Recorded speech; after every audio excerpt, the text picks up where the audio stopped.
स्वागत है आप सभी लोगों का नेक्स्ट वीडियो ऑफ टोम में हम वाइब्रेशन को डिस्कस कर रहे हैं और वाइब्रेशन का ये हमारा सेकेंड वीडियो है। फर्स्ट वीडियो ऑलरेडी अपलोड हो चुका है डेफिनेटली, अगर आपने वो नहीं देखे हैं तो इंट्रोडक्शन वाला पार्ट है, जरूर देख लीजिए। आगे मैं आपको दिखा दूंगा किस तरीके से आपको सर्च करना है। आज के इस वीडियो में हम डिटेल में डिस्कस करने वाले हैं basic feature of vibratory system and classification of vibration. Important चीज यहाँ पे ये है कि इन दोनों पॉइंट्स पे हम प्रीवियस ईयर में जो पूछे गए एमसीक्यू हैं आपके कॉम्पिटिटिव एग्जाम्स में, उन एमसीक्यू को भी डिटेल में डिस्कस करेंगे और कुछ ऐसे एमसीक्यूज जो हमारे आपके माइंड की उपज हैं उसको तो डेफिनेटली यहाँ पे डिस्कस करेंगे। तो ये आपकी फर्स्ट वीडियो है, इस तरीके से आप सर्च कर सकते हो। आपको डालना है इंट्रोडक्शन ऑफ वाइब्रेशन, सामने डाल देना है मनु एकेडमी, आपको ये वीडियो मिल जाएगी, जरूर देख लीजिए। अगर आप मेरी वीडियो पहली बार देख रहे हो, मतलब मेरे चैनल पे पहली बार आप आए हो, तो यूट्यूब चैनल को सब्सक्राइब कर लीजिए। इस पर बहुत सारी वीडियोज़ हैं, आप प्लेलिस्ट देख सकते हो, बाकी कंटिन्यूस आपको वीडियो मिलती रहेंगी इस पर। ये मेरा YouTube चैनल है, जो भी वीडियो मैं बनाता हूँ उसकी PDF आपको यहाँ पे मिलती है, वीडियो को लिंक भी आपको यहाँ पे मिल जाते हैं। ये ग्रुप है, यहाँ पे आप अपने क्वेश्चन डिस्कस कर सकते हैं। बाकी आप मुझे इंस्टाग्राम, फेसबुक, ट्विटर, इन सारे प्लेटफॉर्म पे भी फॉलो कर सकते हैं। चलिए अब वीडियो को शुरू करते हैं। Educating today for better tomorrow. सबसे पहले बात करते हैं basic feature of vibratory system का। जब आप वाइब्रेशन पढ़ोगे तो कुछ ऐसे पॉइंट्स होंगे ना जो बहुत फ्रिक्वेंटली वहां पे अपीयर होंगे, तो उनके बारे में आपको बेसिक आइडिया तो होनी चाहिए। तो हम यहाँ पे डिस्कस कर लेते हैं, उम्मीद करते हैं कि आपको पहले से इनके बारे में पता होगा। पहला पॉइंट है पीरियोडिक मोशन क्या होता है।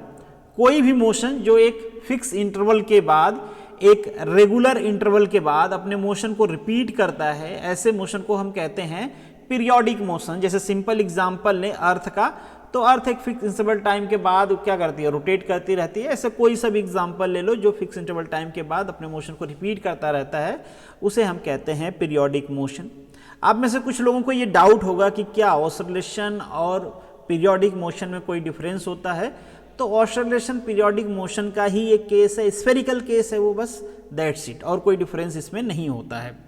सेकेंड जो आपको पॉइंट जानना चाहिए that is frequency and time period. ये दोनों बहुत ज़्यादा इंपॉर्टेंट हैं आपके एग्जाम पॉइंट ऑफ व्यू से।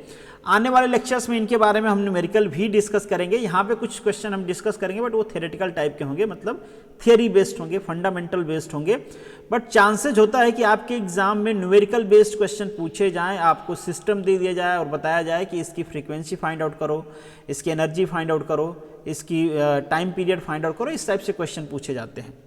तो फ्रीक्वेंसी होती क्या है आप सभी को पता होगा, the number of cycle completed in the unit time, and here is the unit time is second. ध्यान रखना यहाँ पे यूनिट टाइम क्या होती है, सेकेंड होता है। टाइम पीरियड क्या होता है, मतलब एक साइकिल कंप्लीट करने में जितना आपको टाइम लगता है बेसिकली, उसे हम कहते हैं टाइम पीरियड। यहाँ पे एक एग्जाम्पल है, इस एग्जाम्पल से हम कुछ चीजें समझते हैं इसके बारे में। सपोज कर लीजिए कि ये आपको एक वेव दिख रही होगी, ठीक है, ये वेव है, हमने एक लाइन ड्रॉ कर लिया, थोड़ा लाइन टेढ़ी हो गई है बट आप समझ लेना इसको, ठीक है।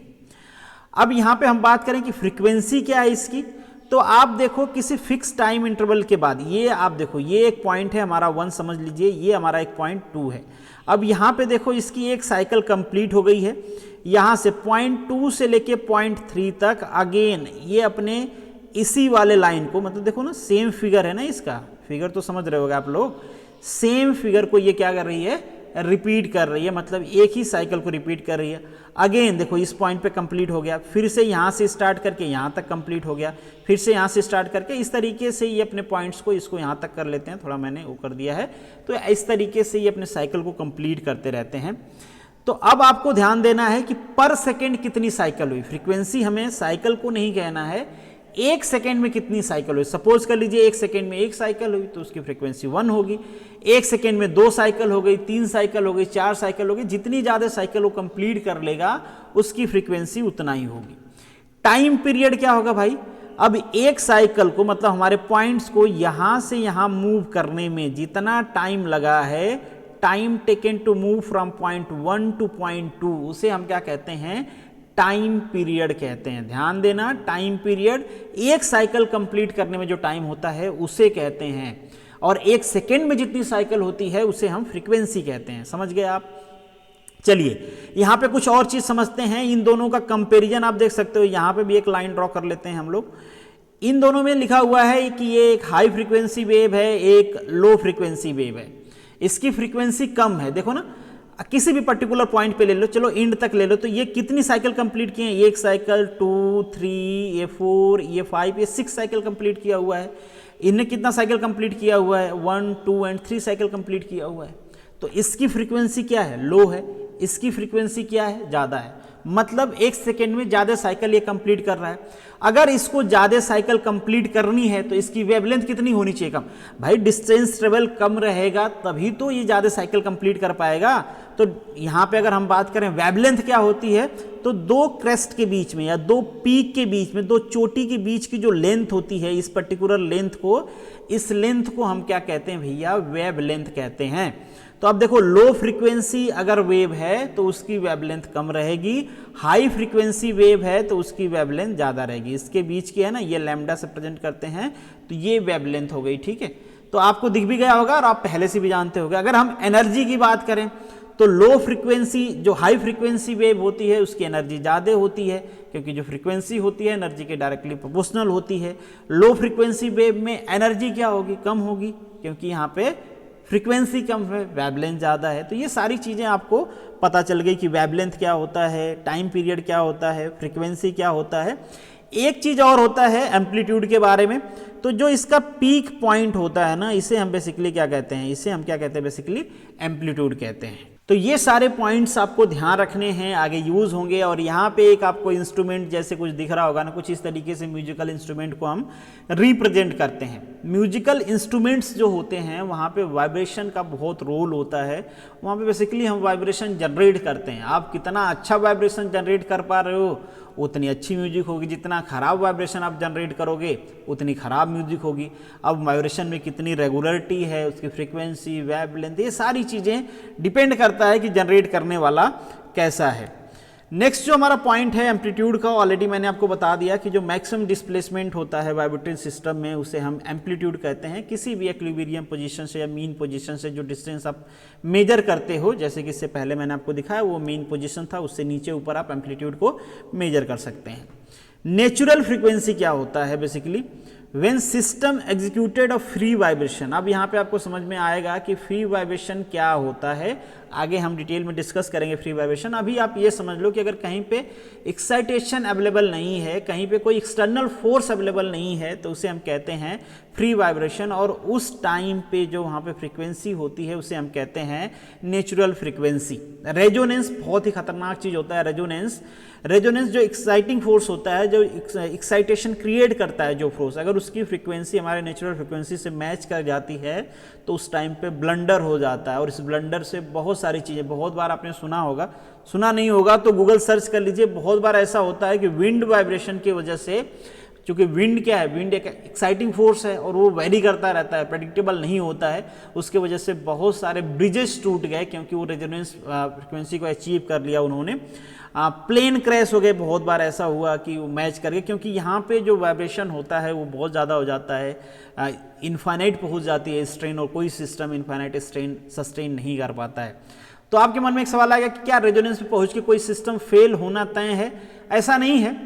कई बार क्या होता है, सिस्टम रिटर्न भी हो सकता है, क्योंकि फेल होने में मैकेनिकल सिस्टम को कुछ टाइम तो लगेगा ना तो उस टाइम के बीच में अगर वो रिटर्न हो जाता है तो फेल होने से बच जाएगा, नहीं रिटर्न हो पाता है तो फेल हो जाएगा।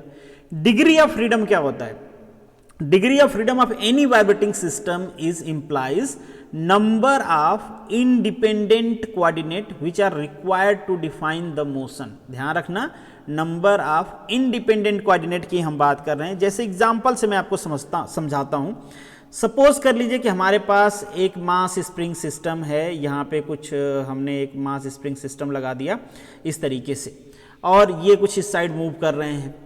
तो यहाँ पे आपको कितनी कोऑर्डिनेट चाहिए कि आप इसको फिक्स कर सकते हो? एक कोऑर्डिनेट चाहिए, आप बता सकते हो ये इस डायरेक्शन में, एक्स डायरेक्शन में आगे बढ़ रहा है, पॉजिटिव एक्स डायरेक्शन में या फिर निगेटिव एक्स डायरेक्शन में आगे बढ़ रहा है। आपके पास एक कोऑर्डिनेट है और आप इसके मोशन को फिक्स कर सकते हैं। तो बहुत सिंपल, तो यहाँ पे हम कहेंगे इसका डिग्री ऑफ फ्रीडम कितना है? 1 है। अभी आपको पूरा क्लियर नहीं हुआ है पिक्चर, तो एक एग्जांपल और लेते हैं, क्लियर हो जाएगा। सपोज कर लीजिए कि हमारे पास कोई एक पेंडुलम है और ये इस तरीके से क्या कर रहा है, आगे पीछे जा रहा है, ठीक है।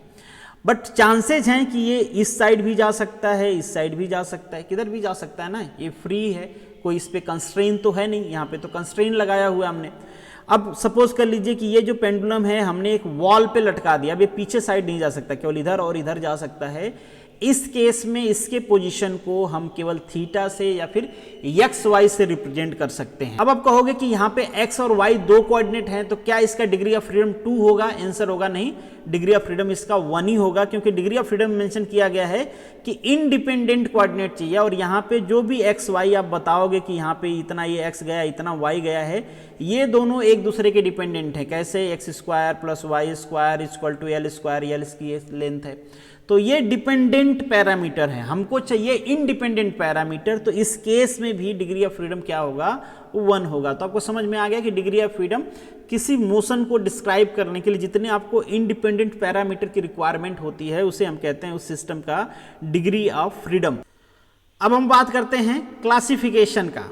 अब ये क्लासिफिकेशन कई सारे तरीके से किया जा सकता है। कुछ इंपॉर्टेंट क्लासिफिकेशन को मैंने यहाँ पे डिस्कस किया है जो फ्रीक्वेंटली यूज होते हैं और आपके एग्जाम में क्वेश्चन पूछे जाते हैं। पहला तो वही है फ्री एंड फोर्स वाइब्रेशन। तो फ्री वाइब्रेशन जैसे कि मैंने इससे पहले आपको कहा था, उसी तरीके से यहाँ भी कि इनिशियल डिस्टरबेंस के बाद, यहाँ पे इनिशियल डिस्टरबेंस मेंशन किया गया है, मतलब आपको किसी भी चीज़ को वाइब्रेट करना है भाई, किसी चीज़ को मूव करना है, हिलाना है, कहीं पे कुछ वेलोसिटी देनी है, एक्सेलरेशन देना है, कुछ भी देना है, तो कुछ इनिशियल फोर्स तो आपको लगाना पड़ेगा।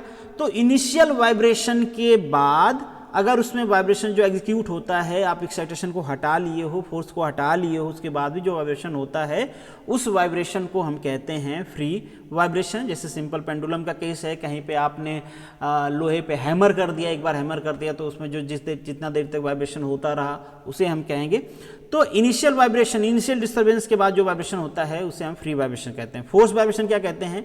जहां पे कंटिन्यूअस एक एक्सटर्नल फोर्स वर्क कर रहा होता है और उसकी वजह से जो वाइब्रेशन प्रोड्यूस होता है उसे हम कहते हैं फोर्स वाइब्रेशन। एग्जांपल के लिए आप मशीन ले लो, जैसे इंजन ले लो, इंजन में वाइब्रेशन होता है, क्यों होता है? पावर प्रोडक्शन कंटिन्यूअस हो रहा होता है, हमारा पिस्टन आगे पीछे मूव कर रहा होता है और वो कंटिन्यूअस हो रहा होता है, उसी की वजह से वहां पे वाइब्रेशन है। बंद कर दोगे तो क्या वाइब्रेशन होगा? नहीं होगा ना। तो वहां पे जो वाइब्रेशन है, क्योंकि कंटिन्यूअस फोर्स वहां पे अप्लाई हो रहा है, जो वाइब्रेशन को क्रिएट कर रहा है, वाइब्रेशन को चेंज कर रहा है, उसके नेचर को चेंज कर रहा है, उसे हम कहेंगे फोर्स वाइब्रेशन। नेक्स्ट जो आपका टाइप है that is undamped and damped vibration. अब इससे पहले हमने डिस्कस किया था कि आपके सिस्टम में कौन सा एलिमेंट वो होता है जो आपके सिस्टम के वाइब्रेशन को कम कर सकता है, कौन सा एलिमेंट है जो आपके सिस्टम के वाइब्रेशन को कम नहीं कर सकता। तो इससे पहले वाले लेक्चर में आपको बताया था कि कोई भी चीज़ जो एनर्जी को स्टोर करता है वो आपके वाइब्रेशन को ख़त्म नहीं कर सकता। आपको ऐसा एलिमेंट्स चाहिए जो एनर्जी को लॉस करता हो, सिस्टम से ही एनर्जी को बाहर कर देता है, उस केस में हम कहेंगे कि वो वाइब्रेशन को मिनिमाइज कर पाएगा। और वो कौन सा सिस्टम होता है? हमारा डैम्पिंग सिस्टम होता है। अगर अनडैम्प्ड है मतलब हमारे वाइब्रेटरी सिस्टम में डैम्पिंग सिस्टम है ही नहीं, मतलब वहाँ पे एनर्जी का डिसिपेशन नहीं होगा, चाहे वो फ्रिक्शन से हो, चाहे अदर कोई रेस्टिंग मटेरियल हो। दूसरा है डैम्पिंग। डैम्पिंग का मतलब, डैम्प्ड का मतलब वहाँ पे डैम्पिंग सिस्टम अवेलेबल है, डैम्पिंग सिस्टम की वजह से वहाँ पे एनर्जी में क्या हो रहा है? डिसिपेशन हो रहा है। अगर एनर्जी में डिसिपेशन होगा तो कंटिन्यूअसली जो हमारे वाइब्रेशन का नेचर है वो कम होगा। और वाइब्रेशन तो हम एक तरह से ये कहें कि वाइब्रेशन धीरे धीरे क्या करेगा? अपने नेचर को घटता जाएगा और फिर खत्म हो जाएगा। ठीक है, तो ये होता है damped and undamped vibration. Next जो है आपका linear and non linear vibration. अब जो आपके एलिमेंट्स होते हैं जैसे स्प्रिंग हो गई, मास हो गया, डैम्पर हो गया, यही बेसिकली यूज करते हैं हम मैकेनिकल सिस्टम के लिए। तो ये जो एलिमेंट हैं अगर ये लीनियरली बिहेव करें, ठीक है, तो उसे हम कहेंगे लीनियर वाइब्रेशन। अगर नॉन लीनियरली बिहेव करें तो उसे हम कहेंगे नॉन लीनियर वाइब्रेशन। मतलब इनका जो मैथमेटिकल रिलेशन होता है आपस में वो लीनियर इक्वेशन होता है। अगर लीनियर इक्वेशन है तो वेल एंड गुड, इसे हम लीनियर कहेंगे। अगर नॉन लीनियर है मतलब वो स्क्वायर का है, क्यूब का रिलेशन है, तो उसे हम नॉन लीनियर कहेंगे। अच्छा, कुछ चीज़ें होती हैं जो आपको लीनियर और नॉन लीनियर के बारे में जानना चाहिए। जैसे जो यहाँ पे इक्वेशंस होते हैं वो सुपरपोजिशन को होल्ड करते हैं अगर आपका वो लीनियर है तो। जैसे एक एग्जाम्पल से मैं आपको समझाऊं तो कहीं पे आपका इनपुट समझिए कि इनपुट ए है और उसका रिस्पांस सपोज कर लीजिए एक्स है, कहीं पे आपने इनपुट बी दिया, उसका रिस्पांस आया वाई। अगर ये लीनियर रिलेशन है इनका और आप इनपुट और रिस्पांस फाइंड आउट करना चाहते हो तो लीनियर के केस में ये इनपुट सिंपली ऐड हो जाएगा अगर ये इनपुट ऐड हुआ और ये लीनियर है तो इनका रिस्पॉन्स भी क्या हो जाएगा, ऐड हो जाएगा। ठीक है, तो इसे हम कहते हैं सुपरपोजिशन, थियरी ऑफ सुपरपोजिशन। ठीक है, ये कब वैलिड होगा, जब आपका रिस्पॉन्स लीनियर होगा, जब आपका सिस्टम वाइब्रेटरी सिस्टम कैसा होगा, लीनियर होगा, अदरवाइज ये अप्लाई नहीं होगा। जैसे मैं आपको एक वीडियो दिखाता हूं, ये बेसिकली आपका एक लीनियर सिस्टम है। आप देखोगे दो वेव्स हैं हमारी, दोनों वेव क्या करें, सुपरपोजिशन करके एक नई वेव बना रही हैं और इनका एम्पलीट्यूड बेसिकली क्या हो रहा है, ऐड हो रहा है। ये चीज़ें सुपरपोजिशन तभी वैलिड होता है जब लीनियर होता है हमारा सिस्टम, नॉन लीनियर होगा तो ये वैलिड नहीं होता है। नेक्स्ट जो है आपका डिटर्मिनिस्टिक एंड रैंडम, जैसे इसका नाम है वैसे ही। डिटर्मिनिस्टिक कब होगा, जब आपका एक्साइटेशन जो है, जो फोर्स आप दे रहे हो, वो फोर्स का नेचर डिटर्मिनिस्टिक है, वो आपके हैंड में है। आप उसको कंट्रोल कर सकते हो कि एक्साइटेशन कितना देना है, कब घटाना है, कब बढ़ाना है, आप उसको घटा बढ़ा सब कर सकते हो, मतलब that is in your control, या उसको आप मेजर कर सकते हो ना, इन शॉर्ट कहें तो वो होगा डिटर्मिनिस्टिक। और रैंडम कब होगा, जब उसको आप कंट्रोल नहीं कर सकते हो, उसको मेजर नहीं कर सकते हो, तो उसे हम क्या कहेंगे, रैंडम कहेंगे। अब जब एक्साइटेशन आपका रैंडम है, कहीं पे फोर्स आप रैंडमली दे रहे हो तो वहां पे वाइब्रेशन भी रैंडम क्रिएट होगा। कहीं पे डिटर्मिनिस्टिक दे रहे हो, कांस्टेंट दे रहे हो, या फिर बढ़ा घटा रहे हो, तो वो भी मेजरेबल है, तो आपका प्रेडिक्शन होगा कि यहाँ पे जो वाइब्रेशन होगा वो कैसा होगा। तो वैसे वाइब्रेशन को हम डिटर्मिनिस्टिक कहते हैं, जहाँ पे आपका कंट्रोल नहीं है उसको हम रैंडम कहते हैं। जैसे विंड, कहीं पे अगर विंड के थ्रू वाइब्रेशन हो रहा है तो वो घटेगी बढ़ेगी, आपके कंट्रोल में तो है नहीं, तो वो रैंडम। जैसे कहीं पे अर्थक्वेक आ गया, कहीं पे जो सरफेस रफनेस है रोड की, आप व्हीकल लेके जा रहे हो, वहाँ पे आपको वाइब्रेशन फील होता है, तो वो भी आपके हाथ के हैंड के कंट्रोल में नहीं है, क्योंकि वो रोड सरफेस पे डिपेंड करता है। तो ये सारे क्या होते हैं, रैंडम होते हैं। जैसे यहाँ पे आपको दिख भी रहा होगा, ये बेचारे रैंडम है, कुछ भी प्रेडिक्शन नहीं है, और यहाँ पे एक प्रेडिक्शन है कि ये वाइब्रेशन का नेचर कैसा है। नेक्स्ट जो आपका पॉइंट है, लैंगिट्यूडनल, ट्रांसवर्स एंड टॉर्शनल वाइब्रेशन। इसको आप कुछ इस तरीके से समझिए, यहाँ पे एक डायग्राम है, बहुत ही सिंपल है। ये आपकी शाफ्ट है, अगर वाइब्रेशन जो हमारी एक्सिस है उसके पैरेलल हो रहा है तो उसे हम कहेंगे लॉन्गिट्यूडनल वाइब्रेशन। ध्यान रखना, वाइब्रेशन कुछ ऐसे ऐसे हो रहा है ना, ऊपर नीचे हो रहा है, ये एक्सिस के पैरेलल, ये एक्सिस का डायरेक्शन भी यही है, इसी डायरेक्शन में वाइब्रेशन भी हो रहा है, पैरेलल है, मतलब उसे हम कहेंगे लॉन्गिट्यूडनल। अब यहाँ पे परपेंडिकुलर, अब ये कहोगे कि ये तो परपेंडिकुलर है नहीं, टेंस टू परपेंडिकुलर मान लेते हैं। चलिए, अगर वाइब्रेशन आपका जो एक्सिस है उसके परपेंडिकुलर हो रहा है तो उसे हम कहेंगे ट्रांसवर्स वाइब्रेशन। तो ये बेसिकली है आपका ट्रांसवर्स वाइब्रेशन, ये आपकी एक्सिस है और आपका वाइब्रेशन इस डायरेक्शन में हो रहा है, और इसे हम कहेंगे टॉर्शनल वाइब्रेशन। टॉर्शनल वाइब्रेशन मतलब ट्विस्टिंग हो रही है ना, आप कोई चीज घुमा रहे हो, पहले आपने इधर ट्विस्ट किया, फिर उसको अनट्विस्ट किया, फिर ट्विस्ट किया, फिर अनट्विस्ट किया, तो इस टाइप का जो वाइब्रेशन होता है उसे हम कहते हैं टॉर्शनल वाइब्रेशन। चलिए, तो अब हमने डिस्कस कर लिया सारी चीजें, अब क्वेश्चन देखते हैं। पहला क्वेश्चन है आपका, frequency of vibration is usually expressed in, कैसे एक्सप्रेस किया जाता है फ्रीक्वेंसी को, नंबर ऑफ साइकिल पर सेकेंड। बहुत सिंपल क्वेश्चन है। सेकेंड क्वेश्चन जो आपका है ये गलती से रिपीट हो गया है, कोई नहीं, नेक्स्ट क्वेश्चन पे मूव करते हैं। नेक्स्ट जो क्वेश्चन है, an increase in mass movement of inertia result in the vibration frequency, क्या होगा, डिक्रीज होगा। देखो, मास मूवमेंट ऑफ इनर्शिया क्या करता है, हमारे सिस्टम को रिस्टोर करना चाहता है, इक्विलिब्रियम प्रोवाइड करना चाहता है, तो यहाँ पे जो फ्रीक्वेंसी है वो क्या करेगी, डिक्रीज करेगी। अगर हम फ्रीक्वेंसी के बारे में थोड़ा सा यहाँ पे और बता दें तो ये इनवर्सली प्रोपोर्शनल होता है मास मूवमेंट ऑफ इनर्शिया का, ये तो मैंने आपको बता दिया, बट ये डायरेक्टली प्रोपोर्शनल होता है पोलर मूवमेंट ऑफ इनर्शिया के, तो पी आई कह देता हूँ मैं इसको। ये इनवर्सली प्रोपोर्शनल होता है लेंथ के, ये डायरेक्टली प्रोपोर्शनल होता है मॉडुलस ऑफ रिजिडिटी के। तो ये सारे पॉइंट्स आप याद रखना, जब कभी हम न्यूमेरिकल क्वेश्चन करेंगे और जब मैं इसका आपको डेरिवेशन कराऊंगा तो वहाँ पे बता दूंगा कि किस तरीके से ये प्रोपोर्शनल नॉन प्रोपोर्शनल होते हैं। नेक्स्ट जो क्वेश्चन है, where the energy of the vibrating system is gradually dissipated by the friction और other resistance the vibration is said to be, उस वाइब्रेशन को हम क्या कहते हैं, डैम्प्ड वाइब्रेशन कहते हैं ना, क्योंकि डैम्प्ड सिस्टम होता है जो वाइब्रेशन को मिनिमाइज करता है, क्योंकि एनर्जी को ये लॉस्ट कर देता है। नेक्स्ट क्वेश्चन है, where when there is the reduction in amplitude over the every cycle of the vibration then body is said to be, body मतलब उस वाइब्रेशन को हम क्या कहेंगे, damped vibration. Again damped vibration कहेंगे, इससे पहले मैंने आपको डायग्राम तो बना के दिखाया या नहीं दिखाया पता नहीं, बट ये देख लो, अगर डैम्पिंग है तो कुछ इस तरीके से मान लो, जो हमारा वाइब्रेशन स्टार्ट होगा तो अगली बार में कुछ ऐसे होगा, ऐसे होगा, ऐसे होगा, और धीरे धीरे करके ये लैप्स हो जाएगा, क्यों? क्योंकि डैम्पिंग फोर्स है, वहाँ पे एनर्जी कंटिन्यूसली लॉस हो रही, स्टोर नहीं हो रही कि वो वाइब्रेशन में इन होगी, वो सिस्टम से बाहर निकल जा रही है। जो नेक्स्ट आपका क्वेश्चन है, longitudinal vibration are said to be occur when particle of the body is move parallel to the axis. अभी हमने डिस्कस किया था, जब वो पैरेलल मूव करता है तब उसे हम कहते हैं कि ये यहाँ पे लॉन्गिट्यूडनल वाइब्रेशन हो रहा है। Transverse vibration are said to be occur when particle of the body is move perpendicular to the axis. ये मैंने आपको दिखाया था, इस टाइप के क्वेश्चन पूछे जाते हैं आपके एग्जाम में। When body is subjected to the transverse vibration, the stress induced in the body is, कैसी स्ट्रेस आएगी भाई? ट्रांसवर्स है, देखो इस तरीके से मूव कर रहे हैं, तो अब मान लीजिए इधर आए तो इधर तो क्या होगा? इधर तो टेंसाइल होगा और इधर कंप्रेशन हो जाएगा। इधर गए तो इधर क्या होगा? कंप्रेशन, टेंसाइल हो जाएगा, इधर कंप्रेशन होगा। तो हम एक तरह से कह सकते हैं कि टेंसाइल एंड कंप्रेशन स्ट्रेसेस यहाँ पे जनरेट होंगी। The question number 9 is in damped vibration system the damping force is proportional to F। damping force proportional होता है delta x by delta t के, या इसे हम कुछ इस तरीके से भी लिखते हैं कि F is equal to C damping coefficient delta x by delta t and delta x by delta t is nothing but a velocity। Next question number 10, which of the following relation is correct regarding the free torsional vibration। तो क्या ये modulus of rigidity के independent होता है? नहीं, modulus of rigidity ही बताएगी कि उसमें वाइब्रेशन कितना फ्रिक्वेंट होगा, कैसे होगा, उसकी वेवलेंथ क्या होगी, फ्रीक्वेंसी क्या होगी उसकी। Independent polar movement of inertia, नहीं जी, बिल्कुल उस पर डिपेंड करता है। Depend on the mass movement of inertia, हाँ बिल्कुल डिपेंड करता है मास मूवमेंट ऑफ इनर्शिया पे। इंडिपेंडेंट ऑफ लेंथ नहीं, मतलब यहाँ पे जो भी पॉइंट्स दिए गए हैं इन सब के ऊपर वो डिपेंड करता है, तो यहाँ पे आपका ऑप्शन हो जाएगा सी। नेक्स्ट क्वेश्चन है आपका, in undamped vibration system the amplitude of the vibration with reference to the time.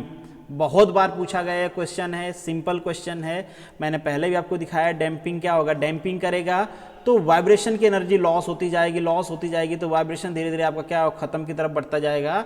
तो जो एम्पलीट्यूड है, आप देखो ना एम्पलीट्यूड क्या कर रहा है, कंटिन्यूअसली घटता जा रहा है, तो ये घटेगा या बढ़ेगा? तो यहाँ पे होगा डिक्रीज एक्सपोनेंशियली, मतलब ये अगर आप इस तरीके से ड्रॉ कर लोगे तो एक्सपोनेंशियली ये डिक्रीज करता है। यहाँ पे फॉर्मूला भी आता है, आगे हम ड्राइव करेंगे e⁻∠ψ तो ठीक है, सब बाद में हम देखेंगे, बट अभी कॉमन सेंस से आप बता सकते हो कि क्या करता है, ये डिक्रीज करता है। Through vibration cannot be eliminated completely. It can be suppressed to the greater extent using। किस तरीके से उसको आप सप्रेस कर सकते हो? कंप्लीटली रिमूव करने का मतलब ये है कि वाइब्रेशन खत्म नहीं हो सकता है, टेंस टू निग्लेजिबल हो सकता है। किसका यूज करके? डैम्पिंग सिस्टम का यूज करके, क्योंकि डैम्पिंग सिस्टम एनर्जी को लॉस कर देती है, जिसकी वजह से वाइब्रेशन आपका मिनिमाइज हो जाएगा। अब यहाँ पे कह रहे हैं कि कंप्लीटली एलिमिनेट नहीं हो सकता, इसका मतलब कि वाइब्रेशन तो रहता है। अब मॉलिक्यूलर लेवल की हम बात नहीं कर रहे हैं, और जो वाइब्रेशन रहता है वो इतना रहता है कि सिस्टम पे कोई फर्क नहीं पड़ता है, बट ये है कि डैम्पिंग सिस्टम का यूज करके आप मिनिमम लेवल तक जा सकते हैं। तो ऑप्शन ए इज करेक्ट। तो this is the end of this video. Thank you so much for watching this. मिलेंगे नेक्स्ट वीडियो में, तब तक के लिए आप सभी लोगों को all the best, good luck.